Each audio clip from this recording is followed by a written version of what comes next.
So the last time we looked at the equipment for electrolysis, we were just introducing it. Hopefully now you're fairly comfortable with the idea of electrolysis as a technique that uses lots of electricity to separate compounds into their component parts. You will have looked at that as a technique used to extract metals from their ores, specifically aluminium from aluminium ore or bauxite.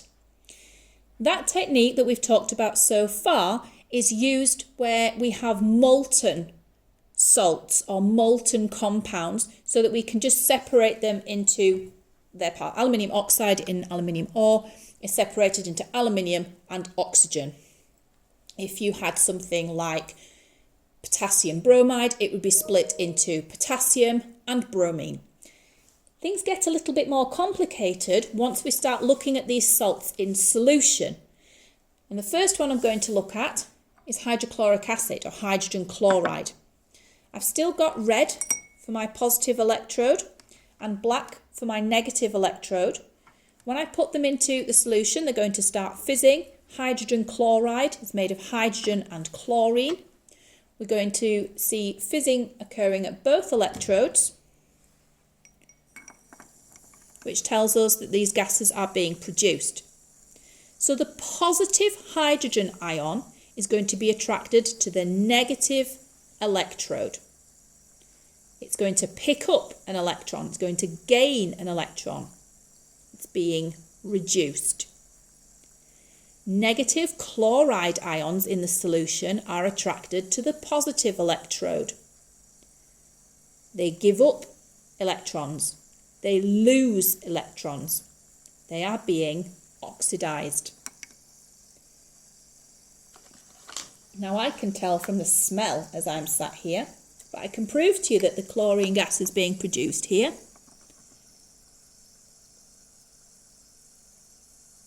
Because blue litmus paper goes red from the acid as it gets damp, but it also goes white, which proves it's chlorine gas being produced. Whew, and we don't want too much of that, so I'll get rid of that one. So that one's pretty straightforward. We've got hydrogen gas being produced, and because the compound contains chloride ions, it also produces chlorine gas. Totally different substance now. Copper sulfate. Now, copper is not a very reactive metal. Let's have a look what happens when I put these two electrodes in. Now again, we see fizzing at both electrodes. It's much more gentle fizzing this time.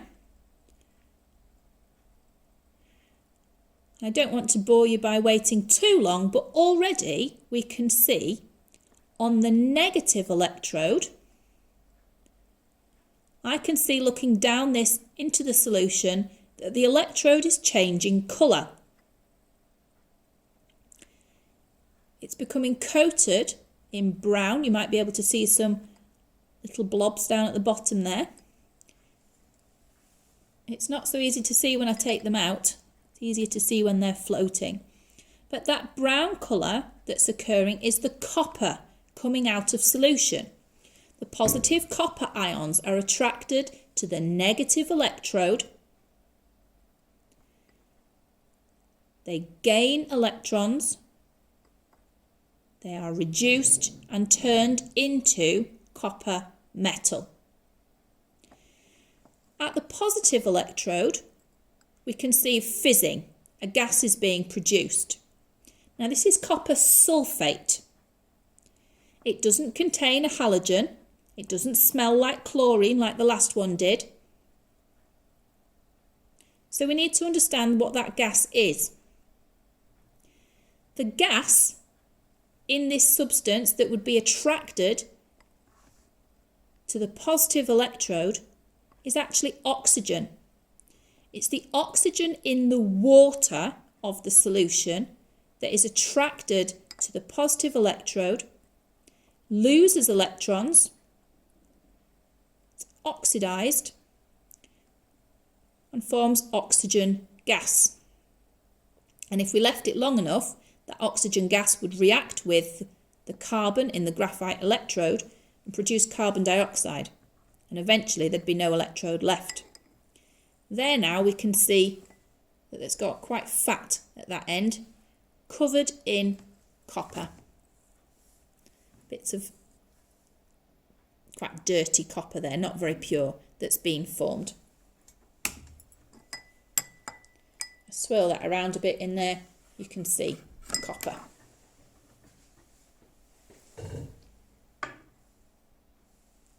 I'm going to change that electrode for a clean one. This solution is iron sulfate. Again, we see fizzing at the positive electrode.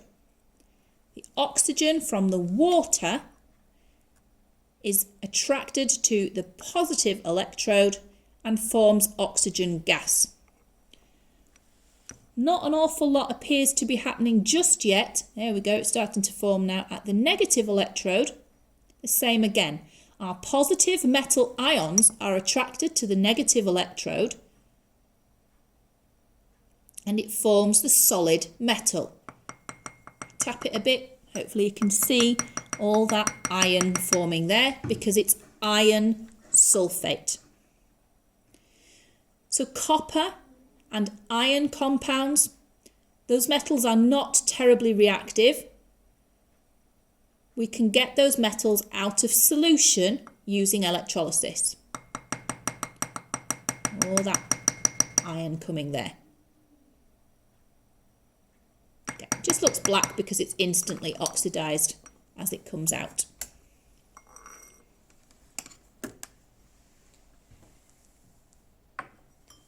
So what about more reactive metals? This solution, sodium chloride. Sodium is a group 1 metal, very, very reactive.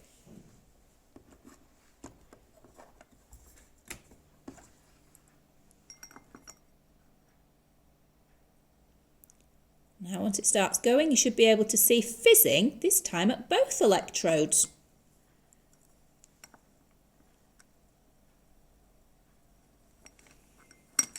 Now because we've got chlorine, trying to hold it with one hand and not let the electrodes touch and spark in the solution, short circuit themselves. The clue's in the name with this one as well. Sodium chloride. At the positive electrode, it's going to form chlorine gas. And we can prove that. It's just switched itself off. Can prove that it produces chlorine at the positive electrode by holding some blue litmus paper there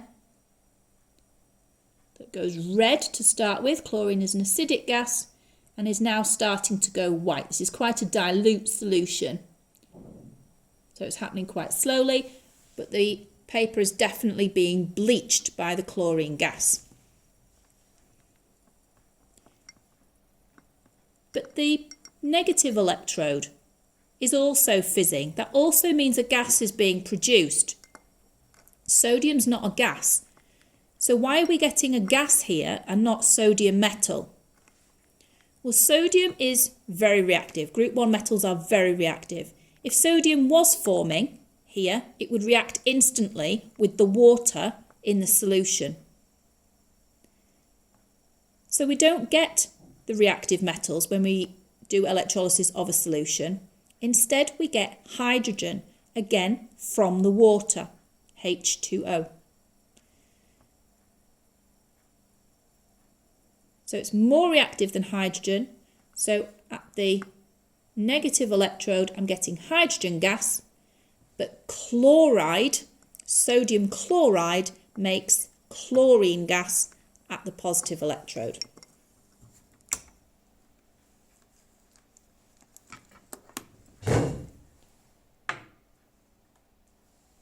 So whenever we have a halogen, fluorine, chlorine, bromine, or iodine, we're going to get the halogen forming at the positive electrode.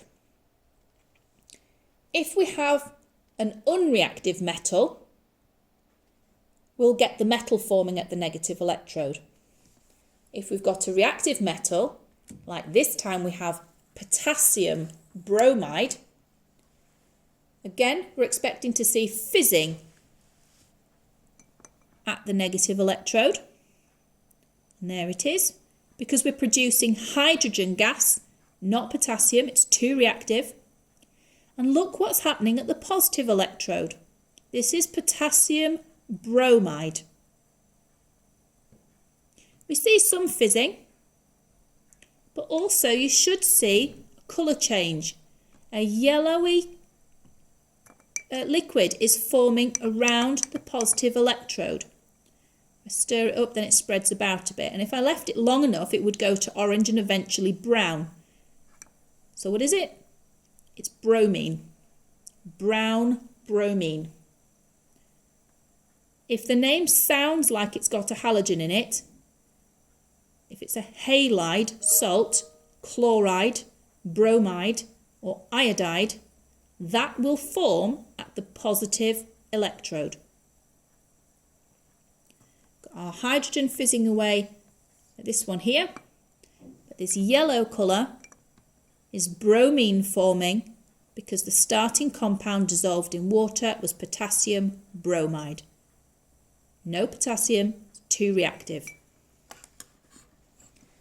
And the last one I want to show you,